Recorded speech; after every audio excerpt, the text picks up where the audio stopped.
غسالة متنضفة اول باول، الفلتر بتاعها متنضف اول باول، ومع ذلك شايفين السواد ده من جوه يبقى عامل ازاي؟ شايفين؟ وده كله يا جماعة بيعمل ريحة غير جيدة. لازم تنضفوا المكان ده.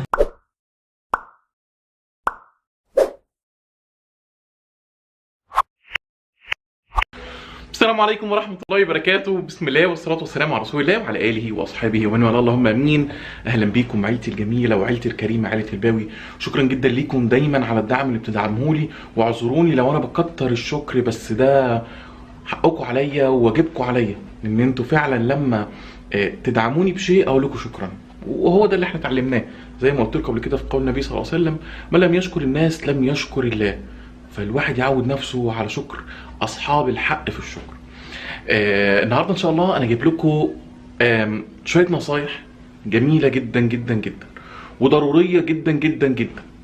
احنا لما بنجيب الغساله الفول اوتوماتيك بندفع فيها مبلغ وقدره علشان تدينا كفاءه عاليه، وعلشان مش بعد فتره قصيره نعمل لها اصلاحات وصيانات، او تطلع لنا ريحه وحشه، او تبوظ.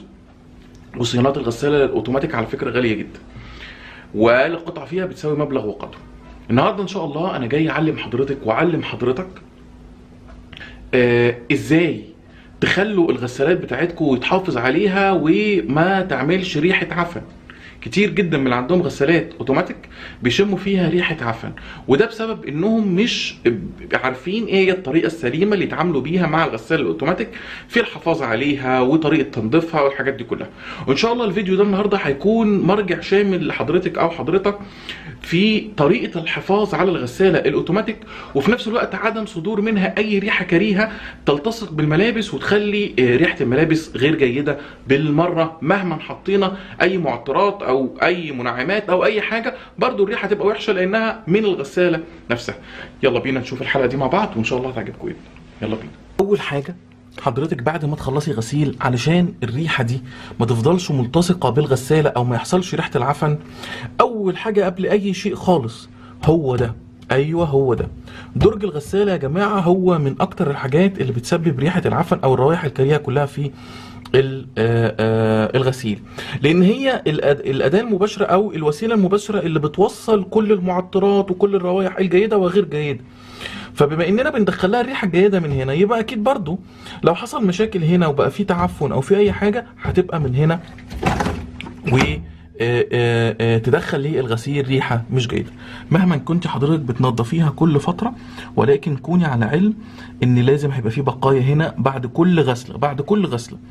فلازم من وقت للتاني نخلع الدرج ده كده. وده طبعا المفروض الحاجات دي كلها تحصل بعد كل غسله. اللي انا هقوله لك النهارده هقول لحضرتك النهارده يحصل بعد كل غسله. هنقوم فاتحين الدرج، مش هقول لكم اغسلوا الدرج بالطريقه بقى اللي انا عملتها مطوله، لا لا خالص. دي مره كل شهر او كل شهرين، اللي هي في حلقات كامله انا عاملها تقدروا تبحثوا عنها على اليوتيوب، طريقه غسيل درج الغساله، واكتبوا جنبها وصفات الباوي تطلع لكم حلقتين. الحمد لله الحلقتين ناجحين. هتفتحوا الدرج كده وبس. كل اللي احنا هنعمله ان احنا بس هنشطفه شطفه صغيره بالشكل ده، بس كده، بس بالشكل ده، علشان احنا مش عاوزين ان يبقى فيه اي بقايا من المسحوق من المره الغسله اللي قبل كده. ده شيء مهم جدا، يعني ده بيعمل تكلسات وبيعمل روايح غير جيده في الغسيل وفي الغساله، اللي طبعا هي بتتصل بدورها بعد كده بالغساله. شطفه بسيطه جدا جدا جدا، مجرد بس ان احنا نشيل بقايا المسحوق اللي هي للاسف الشديد هتعمل لنا الريحه اللي احنا مش عاوزينها دي. بس كده، بس ندخل الدرج. خلاص كده تمام، خلاص خلصنا اول خطوه. تاني خطوه وده شيء بديهي جدا، انكم اولا اول ما هتفتحوا الغساله هتلاقوا فيها ميه كده زي ما انتم شايفين هنا. مش عارف انتوا واخدين بالكم ولا لا، ولازم في الحله يكون في بقايا ميه. واول ما تفتحوا الغساله يا جماعه هتشموا انتوا ريحه غير جيده. الريحه دي انتوا متخيلين ليه انها مش هتلتصق في الهدوم وتعمل لكم ريحه عفن او ريحه غير جيده في الغساله مهما كانت الغساله جديده. فلازم بعد ما تخلصوا على طول، انا مش عايزكم تمسحوا الغساله من جوه، هي ستانلس، بس عايزكم تشيكوا على حاجات مهمه جدا مش هتنشف بسهوله، وهي كاوتش الغساله ده انتوا لازم، لان ده بيعمل ريحه غير جيده مع كتمته مع الباب، ده لازم يتمسح مجرد مسح بس كده خفيفه.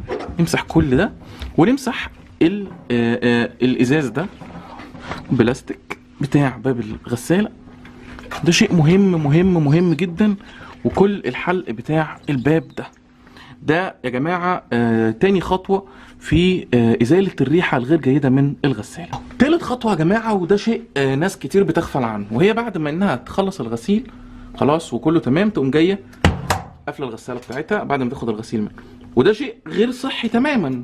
المفروض حضرتك تفتحي الغساله تفضلي سايباها مفتوحه على الاقل 3-4 ساعات، ان ما كانش الغسله اللي بعدها، علشان هي اصلا بتبقى مكتومه. انتوا مش واخدين بالكم لما احنا بنقفل على اوضه نسيبها يوم واثنين وثلاثه مقفوله، يقول لك دي ما دخلهاش شمس ولا هواء فالريحه فيها تبقى وحشه. تخيلوا ان الغساله دي مقفوله طول على مدار السنه، ومقفوله وهي بتغسل، ومقفوله بعد ما طلعنا منها الغسيل، ومقفول. انتوا متخيلين دي مش هتعمل كنكمه وتعفن؟ لا طبعا هتعمل كنكمه وتعفن وريحه غير جيده تماما. فلازم حضرتك بعد ما هي بتخلص غسيل، انت خدتي غسيلك منها، تسيبي الباب الغساله مفتوح علشان تتهوى، علشان الكتمه اللي موجوده جوه دي تطلع، وبالتالي ما يكونش فيه ريحه برضو غير جيده في الغساله. وده تالت حاجه وشيء مهم جدا جدا جدا لازم تاخدي بالك منه قوي قوي قوي. رابع حاجه، وده شيء مهم قوي بقى، مهم قوي للحفاظ على البادي بتاع الغساله، بعد كل غسله لازم يكون في اي نوع من انواع الميه اتنطورت يمين شمال على البادي من فوق، فلازم بقماشه برده ناشفه. انا مش عايز اي بلل يجي على البادي، مش عايزين ده دلوقتي خالص. بس كده بطريقه سهله جدا هنقوم جايين مسحين البادي بتاع الغساله كله. وده يا جماعه بيحصل بعد كل غسله. لو انت بجد بتحافظي على حاجتك وانت بجد خايفه على حاجتك لازم تعملي كده بعد كل غسله. الموضوع مش مرهق يا جماعه، مفيش فيه اي حاجه. الارهاق بيجي لما بنسيب الحاجه مدد طويله. اهو مسحه خفيفه تحافظ لنا على الغساله، وتحافظ لنا على انها تصدي او يحصل فيها اي حاجه. خامس حاجه يا جماعه، وده شيء مهم وكلمتكم عنه قبل كده، وهو لازم ننظف مصفات الغساله بعد كل غسله، او على يعني بالكتير كل غسلتين 3، لان المصفى دي هي اللي بيبقى فيها كل اي بقايا من الغسيل اللي موجوده، اللي ممكن تصدر برضو ريحه عفن. ورد لكم قبل كده احنا ممكن نطلع منها سواد قد ايه، واي عملات معدنيه، اي حاجه بتنزل فيها، فلازم تتفتح ولازم تتنظف. فهنفتحها مع بعض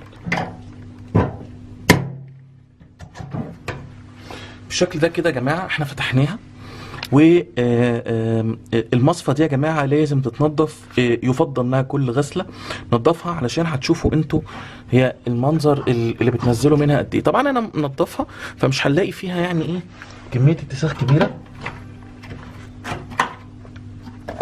بالشكل ده. ممكن تنزل لنا ميه طبعا وده عادي.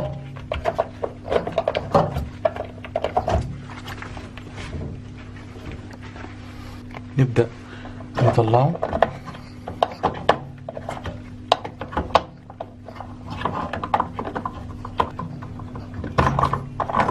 بصوا يا جماعة،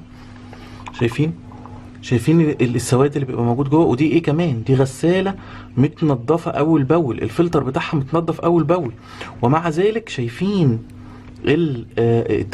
السواد ده من جوه يبقى عامل ازاي، شايفين؟ وده كله يا جماعه بيعمل ريحه غير جيده. لازم تنضفوا المكان ده، لازم. بصوا شايفين البقايا السوداء دي اهي.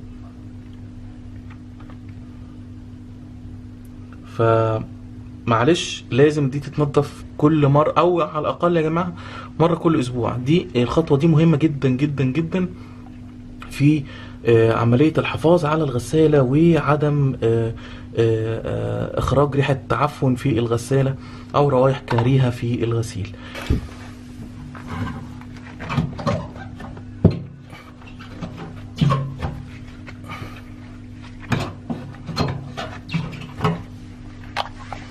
بس نبدأ نركبها ونلف عكس الاتجاه اللي احنا دخلنا بيه.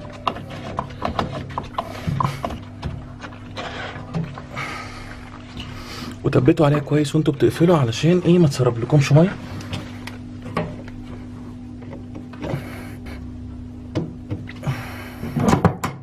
بجد يا جماعه بتمنى الحلقه دي تكون نالت رضاكم وعجبتكم، لانها مهمه جدا في حفاظكم على الغسالات بتاعتكم. ده شيء ضروري جدا جدا جدا في ان انتوا تاخدوا بالكم منها، والروائح الكريهه ما تشموهاش.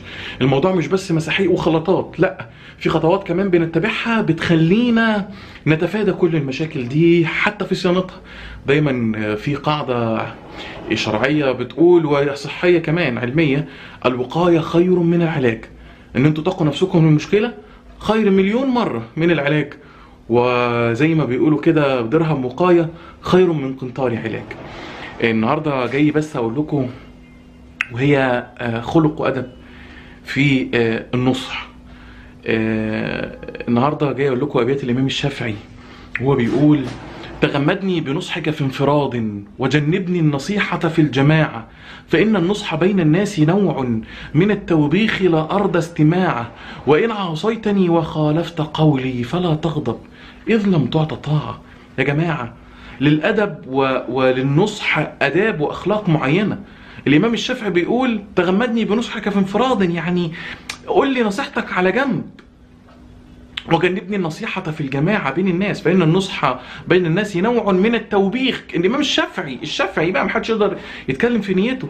نوع من التوبيخ، انت كأنك بتشتمني يعني وبتقول لي ده انا احسن منك، انا ما برضاش استماع. ولو انت ما رضيتش، وان عصيتني وخالفت قولي، لو انت مش هتسمع كلامي ده في آداب النصح، ما تغضبش بقى لو انا ما اديتكش طاعة.